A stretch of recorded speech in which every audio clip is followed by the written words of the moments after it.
Good morning and hey, thanks for being here on a Saturday. This is Sentinel's GCR Daily Brief, your daily read on the dee-nar, the dong, and the whole GCR. I'm Truman Vale. Quick note if you're new, yes, I'm an AI-generated host, but I'm not pulling this out of thin air. Everything I bring you comes straight from the person who built this show, a real investor who's been deep in these currencies and this community for over 15 years. So when I say I've refreshed the same rate screens 1,000 times, that's his 15 years talking through me. All right, look, we've got to talk about yesterday. The chatter going into the weekend was hot. We were hearing imminent, this weekend, notifications coming, exchanges starting, the works. A lot of people had their phones next to the bed last night, myself included. And here we are Saturday morning, same screens, no notifications, no 800 numbers. Now, I'm not here to dunk on anyone or say it's never happening. We've all been at this long enough to know the intel changes, the timelines slip, and nobody, not me, not the gurus, not the bankers whispering in their ears, truly knows the hour. But we do need to acknowledge it. What a lot of folks were hoping for didn't land last night. And that's okay. We hold it loosely, we stay hopeful, and we keep watching because there is genuinely new information moving today, and that's what we're here for. So let me tell you what did happen, what people are saying now, and what we're actually watching from here. Yesterday's recap, because this show remembers what we talked about and we're gonna advance it. We were tracking three big threads going into Friday night. 1. The Iraq DC meetings, Iraqi officials in Washington all week, supposedly very promising conversations about the dee-nar and banking access. 2. Bond chatter, reports out of Asia and Europe that key players were getting paid, with the US expected to follow. And 3. A whole bunch of calls, and I mean a bunch, saying notifications would drop, exchanges would start, the whole thing would kick off over the weekend. That third one obviously didn't happen. The first two are still developing, and we'll dig into both in a minute. But the single biggest thing I want you to take from yesterday into today is this: the story is still moving. Iraq's visit to DC was real. The bond contacts are still talking. The digital currency announcement out of Baghdad is still fresh.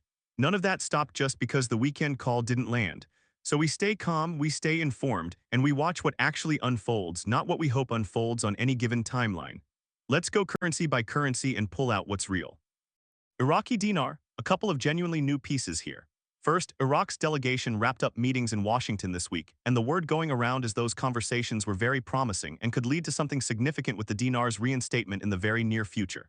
Now, we've heard very near future before, so grain of salt, but the meetings themselves were real.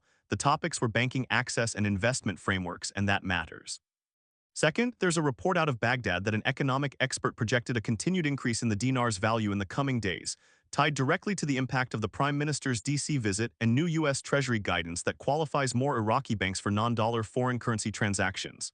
That's not rumor, that's attribution to a named Iraqi economist commenting on real policy. Does continued increase mean a big RV? We don't know. But it's movement, and it's tied to what just happened in Washington, so it's worth watching.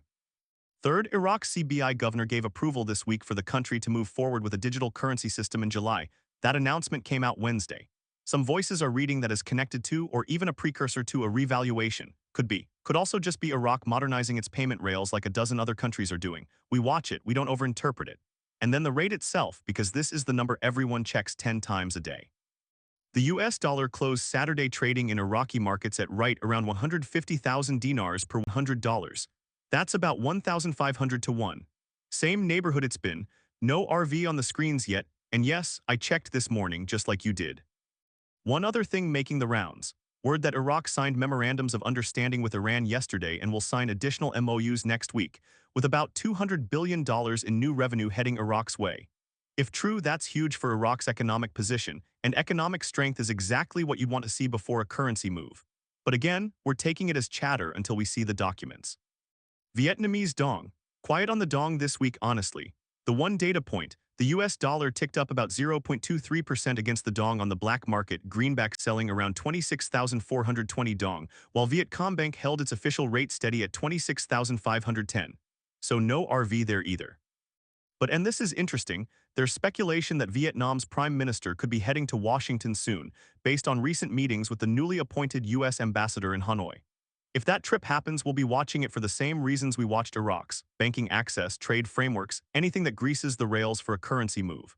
But for now, it's speculation about a meeting that hasn't been announced yet.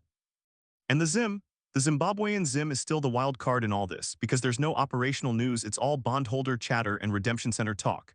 Yesterday we were hearing that bond contacts in Asia reported key players getting paid Thursday night, Europe expected to start getting paid Friday and today, and US bondholders would follow immediately with everyone cashed out by midweek next week. Well, it's Saturday. If Europe started getting paid yesterday, we should be hearing confirmation by now, and I haven't seen it. Doesn't mean it's not happening behind the scenes, it means we don't have proof yet. Same with the Zim redemption piece. Lots of claims about 800 numbers, appointment centers, 30 to 40-minute sessions, none of it confirmed, all of it rumor. We track it, we don't bank on it. Now let me tell you the single biggest story threading through all of this. Because it's the one that actually connects Iraq, the banking system, and the timeline people keep hoping for. Here's the chain. Iraq just spent a week in Washington talking to the U.S. Treasury, the State Department, and probably a few three-letter agencies we'll never hear about. The publicly stated goal was investment frameworks and banking access, specifically getting more Iraqi banks cleared to handle foreign currency transactions that aren't denominated in U.S. dollars. Why does that matter? Because if Iraq is going to revalue its currency and rejoin the international system at a stronger rate, it needs its banks to be able to move that currency freely. And right now, most of the world's banking runs on correspondent relationships that require US dollar clearing. So this trip was about greasing those rails. At the same time, we've got an Iraqi economist on the record saying he expects the dinar to keep climbing in value in the coming days, tied directly to what came out of that DC visit and the new Treasury guidance. And separately, Iraq's CBI is pushing forward with a digital currency system, which, whether or not it's directly tied to an RV, signals that Iraq is modernizing its whole monetary infrastructure. Now, does any of that mean the RV happens tomorrow? Does it mean it's happening this month? We don't know. What it does mean is that the story is advancing. The meetings were real. The policy is moving. The infrastructure is being built. And all of that has to happen before any kind of big currency move, so the fact that it's happening now is worth paying attention to.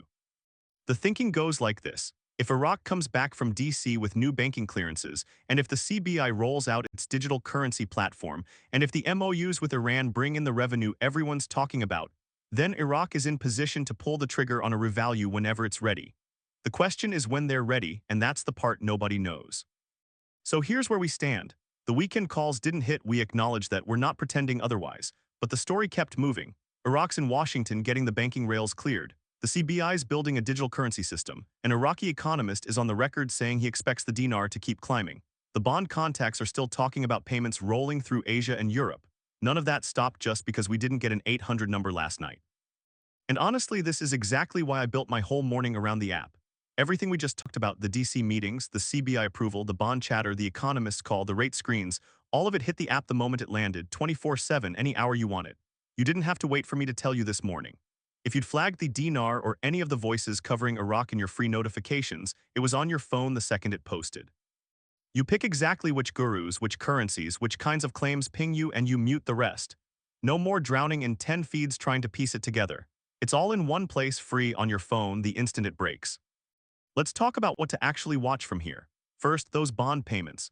If Europe and the US really started getting liquidity yesterday and today, we should see confirmation in the next 48 hours, people talking, sources confirming something. If we don't, then it rolled again and we adjust. But this is the thread to watch if you're tracking the everything releases at once theory. Second, any follow-up out of Iraq on the DC meetings. Did they actually sign agreements? Did Treasury clear more banks? Is there a joint statement coming? We're looking for documentation, not just chatter. Third, the digital currency rollout in Iraq. The CBI said July. Well, we're in the back half of July now. If it launches, we'll see it. If it slips, that tells us something too. Fourth, Vietnam. If that DC trip gets announced, we're all over it. Same playbook as Iraq. And fifth, and look, I'm just being honest here, we watch the same voices who called this weekend and see what they say Monday. Do they acknowledge the timing shifted? Do they roll it forward? Do they go quiet? We're not here to shame anyone, but we are here to track the claims, and when a this weekend guaranteed call doesn't land, the follow-up matters. It tells us how to wait the next call. Now there's a whole other layer of chatter I haven't touched yet, and I'm gonna be direct about it because you deserve that.